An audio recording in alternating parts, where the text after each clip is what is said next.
Even in the farthest reaches of the solar system, the haunted anti-heroes of Cowboy Bebop prove that you can never run far enough to escape your own past. One day, it will catch up to you, and when that day comes, you'll either choose freedom and a new life, or be fatally dragged down by the demons that still define you.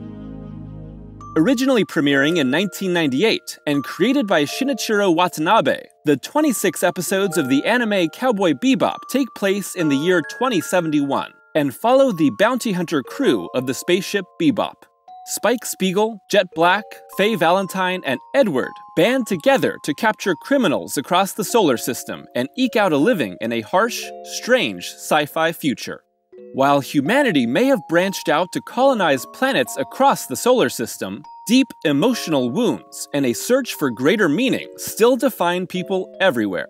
With a series structure that switches back and forth between Criminal of the Week episodes and those that focus more on each of the main characters' own unique struggles, Watanabe and his team of writers and animators created a series that provides genre thrills, while also crafting a haunted world where no amount of action and adventure can outweigh the existential weight felt by both main and side characters. To some degree, each of the main characters of Bebop are living in the epilogue of a larger tale of tragedy, while it's Spike's haunted past and eventual collision with both bitter enemy Vicious and long-lost love Julia that inform the larger arc of the series. Watanabe gives ample focus to them all, with the past returning to haunt each individually in episodes across Cowboy Bebop. For Jet, a former cop, a past betrayal is slowly revealed in episodes such as Ganymede Elegy. Faye's past is a mystery to herself, and not just the viewer, which is only revealed far later in the series, with episodes like Speak Like a Child. Finally, Ed, the most effervescent and resilient of the bunch, is shown to have been hurt by her family toward the very end of her time within the series. What these four characters choose to do when forced to once again face their demons determines whether they will finally find freedom from the past or be eternally chained to it. However, it isn't just the four protagonists who face such trials. Most of the fleeting characters they encounter, do-gooders and criminals alike, have been set on a path due to decisions made long ago. The world of Cowboy Bebop is filled with these tragic tales, and each episode, no matter how serious or silly, chooses to intersect the main protagonist with another such story. And no story better represents the world of tragedy within Cowboy Bebop than the two-part Jupiter Jazz. As one of the few episodes that directly plays into main character Spike Spiegel's past, and therefore the defining narrative of the show, Jupiter Jazz is perhaps one of the most emblematic episodes of Cowboy Bebop. Here, Faye abandons the Bebop with the crew's money at the episode's start, but upon searching for her, Ed intercepts a signal from Julia, a woman from Spike's past. His sudden departure in search of her alienates Spike from Jet, easy enough for a friendship as constantly strained as theirs, and Ed by association. Meanwhile, Faye meets a jazz saxophonist named Grenn, whose suave looks and charm hide many secrets, and who fought in the Titan War with the criminal Vicious. But both Faye and Spike's searches for connection are interrupted by the criminal, whose deadly ways and longtime grudge against Spike have already been established in the show, if not completely explained. As episodes 12 and 13 of this 26-episode series, Jupiter Jazz certainly feels like a midway point in Cowboy Bebop, and its two-parter nature provides it with an added weight, allowing the narrative to slow down and bask in a melancholic atmosphere that is typically balanced out by the frenetic action in most episodes. When combined with a character of the week tragedy that is most closely linked with the stories of both Spike and Faye, Jupiter Jazz further cements the show's overarching theme of inescapable past trauma and the ways in which it haunts the everyday present of its many characters. The style of Cowboy Bebop is one that comes from throwing a little bit of nearly every genre together: space opera, western, comedy, noir, kung fu, romance, tragedy. These elements all blend together to make the show what it is and change in balance from episode to episode. Here, Watanabe emphasizes noir and space opera for a grander, more melancholic sweep to the story, as opposed to some of the weirder and more frenetic episodes of Bebop. And while the viewer's familiarity with these genres can often act as a shorthand in place of more thoroughly exploring the world and diving deeper into its characters, It can also act as a misdirect, tricking viewers into believing that a story will head in one direction while surprising them with sudden changes to both narrative and character. When asked about his approach to genre blending throughout his many creations, Watanabe revealed, "Sometimes we take on an established genre, but in the middle of the show, cross the genre and show respect. But we also intend to surpass our inspirations. If someone who doesn't really much respect the genre, doing those sorts of genre-breaking moments, you only end up with something that looks weird. But I believe we do it based on our respect for particular genres, so that we come up with something tasteful. Personally though, I love works where you can't tell if it's supposed to be funny or serious, so my shows are very intentionally made in that way. I often instruct my staff to work on a show to make it so that the audience can't tell if it's supposed to be a joke or serious, but a lot of times they just end up being confused." That back and forth between opposing genres and tones means that Cowboy Bebop can consistently surprise viewers both between and within episodes, helping to highlight the tragedy or comedy of a situation at a moment's notice. Immediately in this two-parter, Watanabe establishes the themes of Jupiter Jazz by opening on the character of Laughing Bull, a Native American shaman who lives on Mars. Remember that whole genre bending I just mentioned? Introduced in the series' very first episode. Speaking to his young son, who sees a shooting star, Laughing Bull remarks, "That is not an ordinary star, my son. That star is the tear of a warrior. What warrior is it? A lost soul who has finished his battle somewhere on this planet. Oh. A pitiful soul who could not find his way to the lofty realm where the Great Spirit awaits us all." It has nothing to do with the plot of Jupiter Jazz, but everything to do with the emotional weight of the story that is about to unfold. Invariably, Laughing Bull and Death return by the end of Part 2. But for a two-part episode, there really isn't that much story in Jupiter Jazz.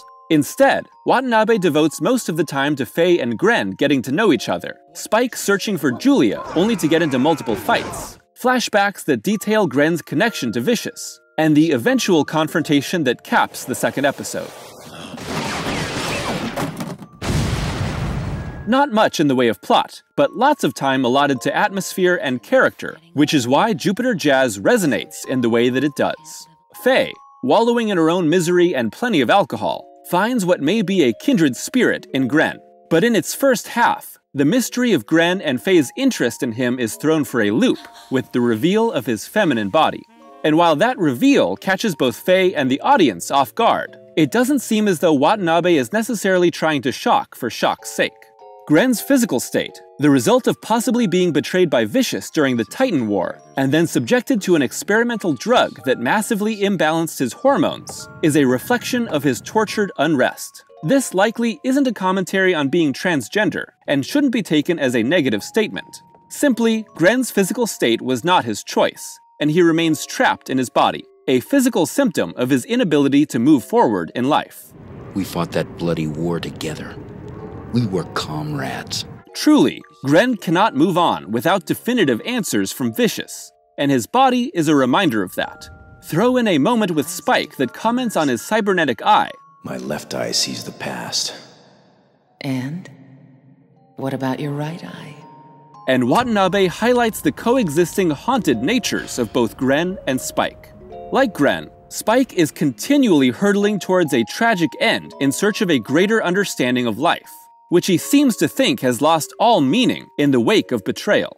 Beyond physicality, Grenn is mentally intertwined with Vicious as well. The song he obsessively plays on his saxophone is the same one played by the music box given to him by Vicious during their time fighting together on Titan, titled Julia, a reminder of the woman that links Vicious, Spike, and now Grenn. Maybe Grenn was in love with Vicious. His comment, "Women aren't my style, sorry," isn't intrinsically linked to his physical state, further highlighting the dichotomy of his body and mind. And that recurring tune evolves into the fully fleshed out Space Lion in Jupiter Jazz's second half, which scores the two-parter's final fight and plays throughout its credits, which break from the series' typical ending for a slow and tragic finish to the story. But while confronting Vicious means everything to Grenn, it's clear that Grenn means very little to Vicious, which becomes especially apparent once Spike enters the battle between the two men. Even then, Vicious is very much a nihilist, meaning that even someone like Spike means less than it might otherwise when it comes to the idea of a bitter rivalry. Mortally wounded from the battle, but now knowing that it was indeed Vicious who betrayed him, Grenn asks Spike to put him in his ship and send him to Titan, back to the planet where his entire life changed forever. Even though he won't survive long enough to get there, it's closure enough to bring Grenn the peace he's sought for years. I want to go back one last time. If I can't do that, then at least I'll be on my way. Music plays a monumental role throughout Cowboy Bebop, often blurring the line between the diegetic and non-diegetic, for an experience that makes the score by Yoko, Kano and the Seatbelts even more integral to the experience. Here, the obsessive jazz tune played by Grenn morphs into the score to his own death, cementing the cycle he is trapped in as he returns to Titan. The planet that played host to the beginning of his tragedy now becomes his final resting place, and the music that scored his first meeting with Vicious now becomes his funeral song.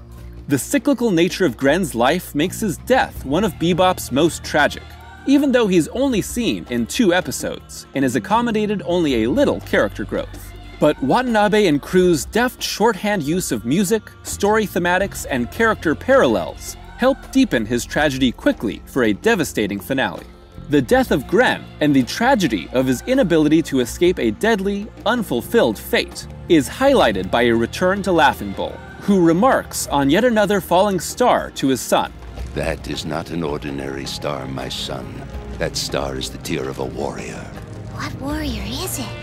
A lost soul who has finished his battle somewhere on this planet. A pitiful soul who could not find his way to the lofty realm where the Great Spirit awaits us all. Cowboy Bebop would see numerous characters in search of greater meaning and closure to the trauma that had defined them for years come and go. But most often, the peace they sought would only come with the acceptance of death, and only a very few who were willing to let go of the past before it dragged them down would find the chance for a new life freed from such burdens, like VT in Heavy Metal Queen, and most movingly, Ed in Hard Luck Woman. But for most, death is a foregone conclusion. We see it here most poignantly in Grenn, but would see it in ways both small and large in characters ranging from Katarina's tragic realization of her inescapable fate in Asteroid Blues, to the childlike tantrum of Mad Perot in Perot Le Fou, to, most importantly, Spike's final confrontation with Vicious in The Real Folk Blues Part 2.